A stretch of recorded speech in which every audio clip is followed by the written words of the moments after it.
Alright, it's Black Adam time. Finally. Alright, just got out of Black Adam. Review incoming. Alright, welcome back to Cody's Movie Cave, where, you guessed it, I finally got to see Black Adam. Whew. I'm glad I did. First big movie in the theaters in a long time. And it was a fun experience. It was fun. So, yeah. The Man in Black, Black Adam. Pretty good movie. Pretty solid. Kind of lived up to the expectations. It had really great action, had great characterization. Some new characters that hadn't been on the big screen before ever debuted, so that was very cool. And, you know, Dwayne Johnson, this was a labor of love for him for going all the way back to 2007. So well over 10 years he's been trying to get Black Adam to the big screen for us truly. And, you know, he delivers, and it's a real fun movie, and it's great. So, yeah, Black Adam. Yeah. He basically just to kind of set up the story. It's set within kind of the world of Shazam and all that kind of stuff, but it goes back to ancient civilization called Kadak or Kandak, something like that. And so basically, I'm not going to spoil anything, but he gets these powers, and you know, he gets entombed for centuries and centuries until he's awakened and called to action, as they say. And so he's this anti-hero. He's not a full-fledged what you call superhero, because he does, you know, he kills the bad guys instead of bringing them into justice. So yeah, he's an anti-hero, not a full-fledged superhero. But with that said, it's cool. It's something different, you know, and The Rock makes it his own. He owns this character full-fledged. It's his. He's in control, and you know, it was well worth the wait on my part anyway, you know, because I didn't get to see it opening weekend, but well worth the wait. And so, yeah, we get all these cool new characters. Black Adam, of course, he's the title character, so it's a good bit about him. But we get introduced to the Justice Society, or the JSA, who is kind of more an obscure superhero team of the DC comic book world and of that lore. You know, everybody knows the Justice League, Superman, Batman, Wonder Woman, you know, all these big heroes like that. But the Justice Society is more or less a team that has been developed and been around for a really long time, and way before the Justice League. And so kind of more obscure, you know. You got Hawkman, really cool character. I've always been a fan of Hawkman. You know, he's not one of the more popular characters of the DC world, such as Batman or, you know, Superman, but he is really cool, got some really cool mythology, and so I was really excited to get to see him on the big screen. Big fan. I've read the comic books, and so like I said, he has such a rich history and backstory that I was excited to get to see.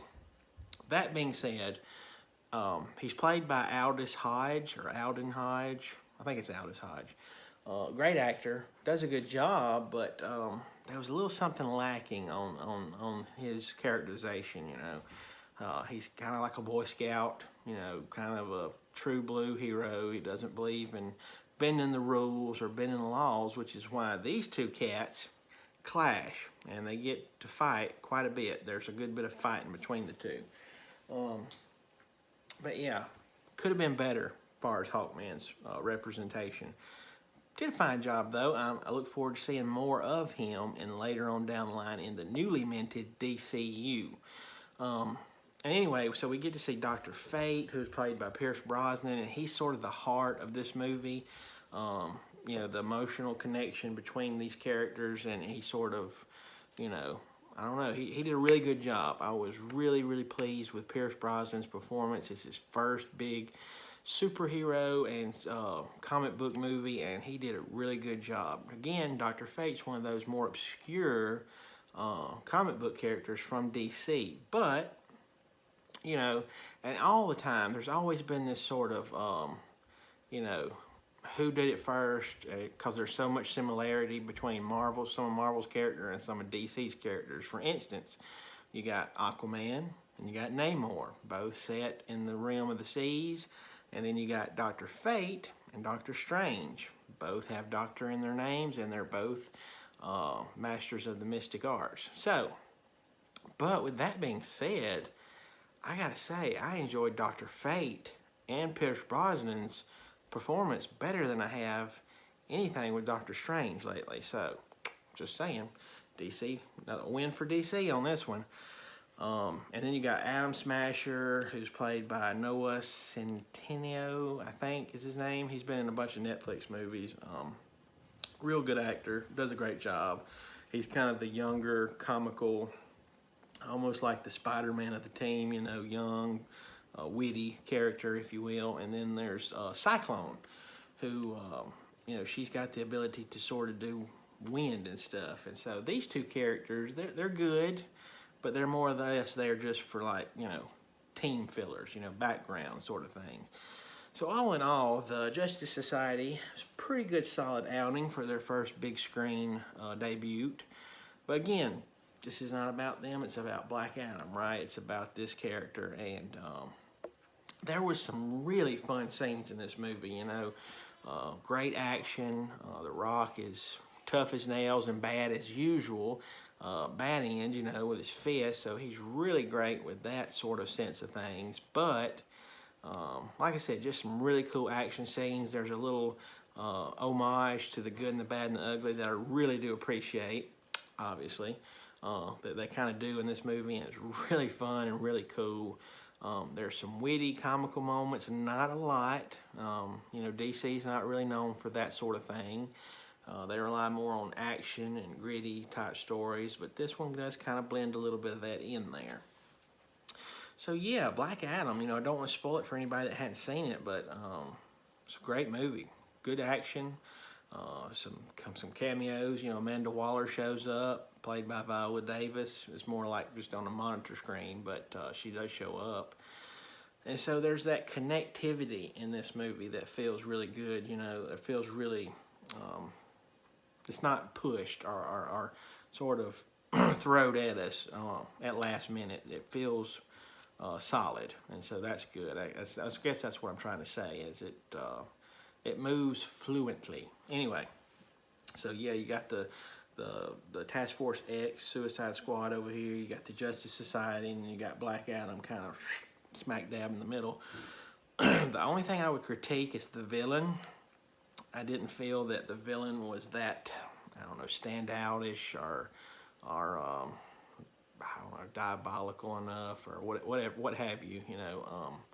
But this is the thing with superhero origin movies. If you'll notice the trend, Venom, Black Adam, for instance, and so many others, is when they do an origin story, the focus on the villain is kind of pushed away, and it's more focused on the main character's origin, fleshing out his backstory and his history. So I can kind of let him slide on the whole lackluster villain thing for this movie, but you know, we get a sequel. We need a big villain. We need something outlandish. You know, we see something huge.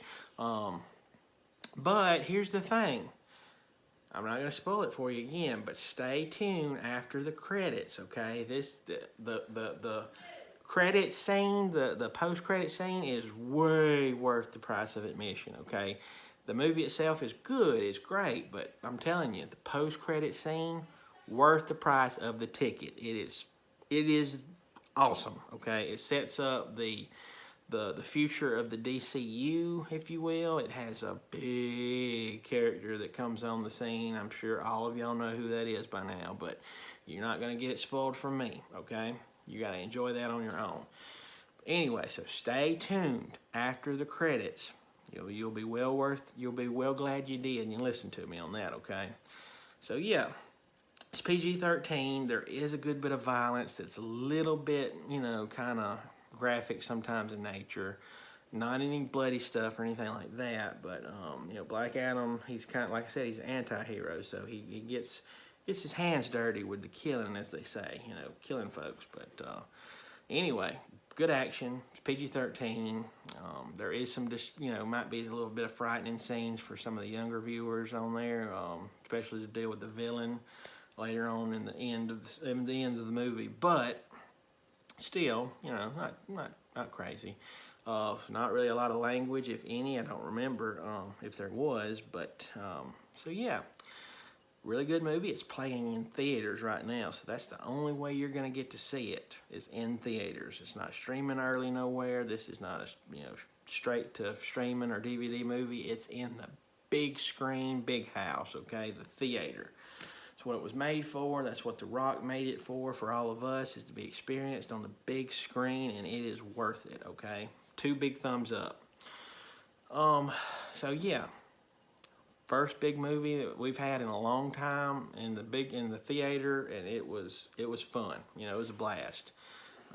Well worth it. Better than anything else out there right now, for that matter. So go see Black Adam. Anyway, as always, this is my opinion. Opinions are like what? Butts. Everybody's got one. Some of them stink. Have a good day, guys. Black Adam. What have your powers ever given to you?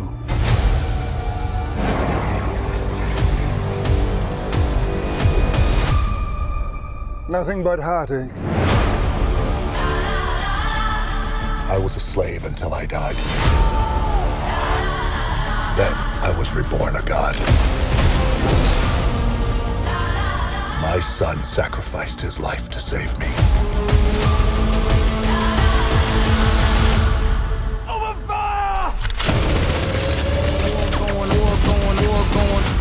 Now, I kneel before no one. Going on outside when you ain't safe from. In this world, there are heroes. I feel the pain in my city wherever I go. And there are villains. Heroes don't kill people. Well, I do.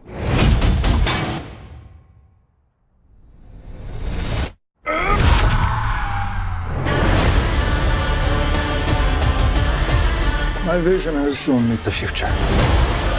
You have 2 choices. You can be the destroyer of this world,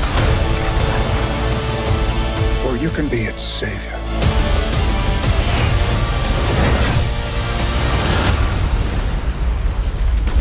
That's up to you.